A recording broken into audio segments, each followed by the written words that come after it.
evidence which we have collated, analysed, and put together, which shows that crimes were committed of a very serious nature in Egypt by the military regime.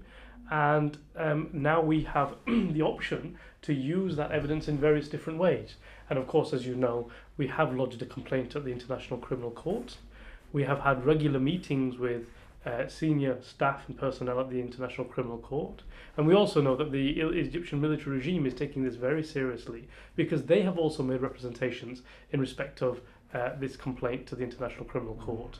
Whilst they haven't publicised this, and they may not be telling everybody that they are worried about this, clearly they are concerned about the position the ICC will take, because they themselves are making representations. There are two things that happen in the world in terms of there is practical, real things that are happening as a matter of fact, and there is a law. And sometimes those two things can tell a very different story to each other. So take Egypt, for example.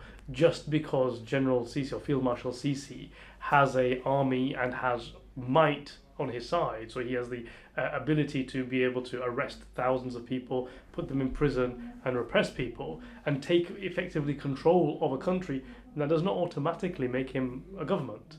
That simply means that he is somebody who has control of certain aspects of civil society. Whereas on the other hand, where you have a constitutional government, just because they are taken out of control and put in a prison, for example, doesn't stop them being a constitutional government. And so this is just a very simple explanation as to why a complaint to the ICC from a constitutional, legal government has ramifications and a serious effect. I mean, it's my view that the ICC has no choice but to take the complaint from the constitutional government, President Morsi's government, because it's a legal institution. It's not looking at practical things. It's looking at what the law says, and whatever is the situation in the presidential buildings in Egypt, the fact still remains that nothing to this day has removed the constitutional government as the constitutional government of Egypt. Well, that's the exact opportunity that I've been waiting for, because what that means is that I can lodge a complaint to a local national police force and ask them to investigate the crimes, and that's happening in a number of jurisdictions, including the United Kingdom. Once they've analysed and understood the evidence, then all that follows is an arrest. Now, there are two aspects to this arrest.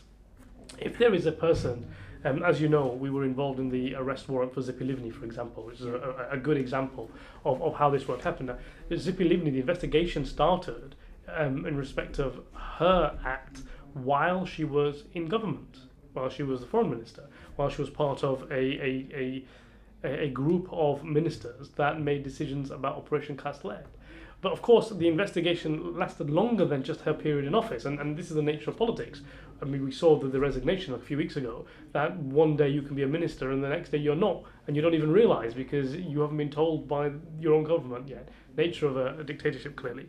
There's a letter from SO15, which is from Scotland Yard, discussing a complaint we made in October last year in respect of Eliza Marom, who was the admiral in charge of the Israeli fleet that attacked the Gaza flotilla.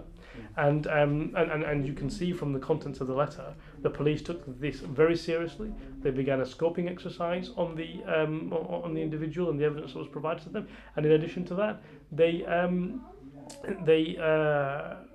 informed us as to whether he was in the UK or not, as to whether he could be arrested or not.